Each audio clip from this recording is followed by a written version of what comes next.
नमस्कार साथियों, bike coffee channel पर फिर से आप लोगों को और एक नए वीडियो में स्वागत है। आशा करते हैं कि आप लोग अपने जीवन में खुश होंगे, मस्त होंगे और मौज में भी होंगे। हमने आज फिर बॉलीवुड की बैकग्राउंड से जुड़ी हुई और एक रियल किस्से से आप लोगों को रूबरू करवाने वाले हैं। बॉलीवुड की बैकग्राउंड में अनगिनत किस्से कहानियां छुपी हुई होती है जो कि आम जन तक नहीं पहुंच पाते हैं। हमारे चैनल पर हम कोशिश करते हैं उन्हीं किस्से कहानियों को आपके सामने लाने की। तो चलिए कहानियों पे चलते हैं, शुरू करते हैं बॉलीवुड की बैकग्राउंड से जुड़ी हुई, छुपी हुई और एक नई किस्से। मोहम्मद रफी की पत्नी को नहीं पसंद थे उनके गाने। नाई का काम करने के बाद ऐसे शुरू किया था अपना सिंगिंग करियर। मोहम्मद रफी की पहली पत्नी ने भारत आने से मना कर दिया और फिर वो पाकिस्तान रहने लगी। इसके बाद उन्होंने दूसरी शादी की और दूसरी पत्नी उनके गाने नहीं सुना करती थी।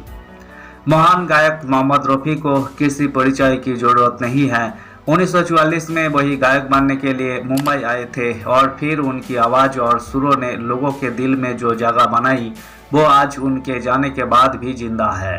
जब उन्होंने अपने करियर की शुरुआत की थी उस वक्त वो ये नहीं जानते थे पूरी दुनिया उनकी आवाज़ की दीवानी होगी, मगर उनकी खुद की पत्नी उनके गाने नहीं सुनती थी। जी हाँ, मोहम्मद रफी ने 2 शादियाँ की थी और उनकी दूसरी पत्नी को उनके गाने सुनना पसंद नहीं था। मोहम्मद रफी का करियर करीब 40 साल का था और इन सालों में उन्होंने अलग अलग भाषाओं में 7,000 गाने गाए। रफी ने 2 शादियाँ की थी। पहली शादी उन्होंने अपनी कजिन से ही की थी।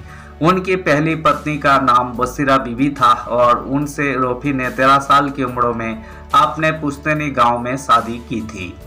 दोनों की शादी टूटने का कारण था बसीरा का भारत आकर न रहना।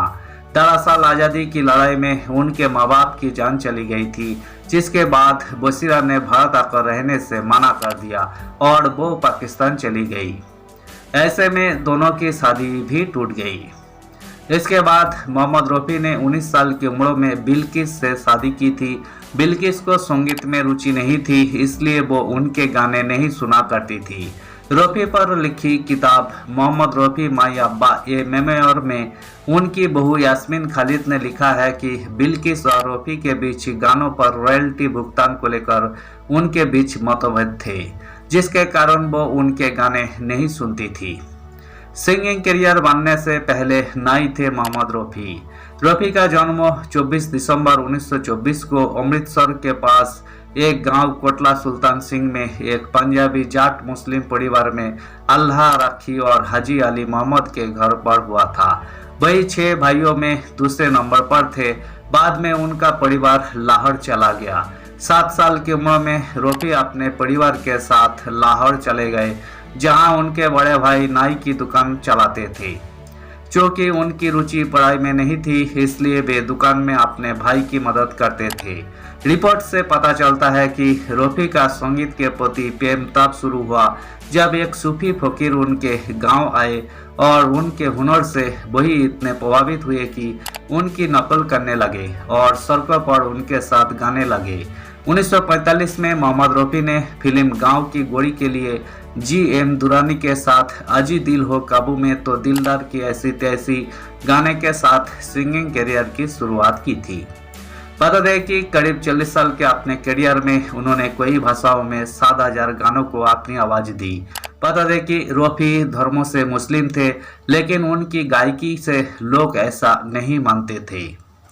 धन्यवाद साथियों, आज की इस वीडियो में हमने बॉलीवुड के मशहूर सिंगर मोहम्मद रफी के ज़िंदगी से जुड़ी हुई किस्से को आपके सामने रखने की कोशिश की है। उम्मीद है दोस्तों वीडियो आपको जरूर पसंद आई होगी।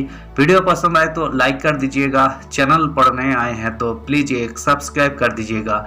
मिलते हैं नेक्स्ट वीडियो में। धन्यवाद।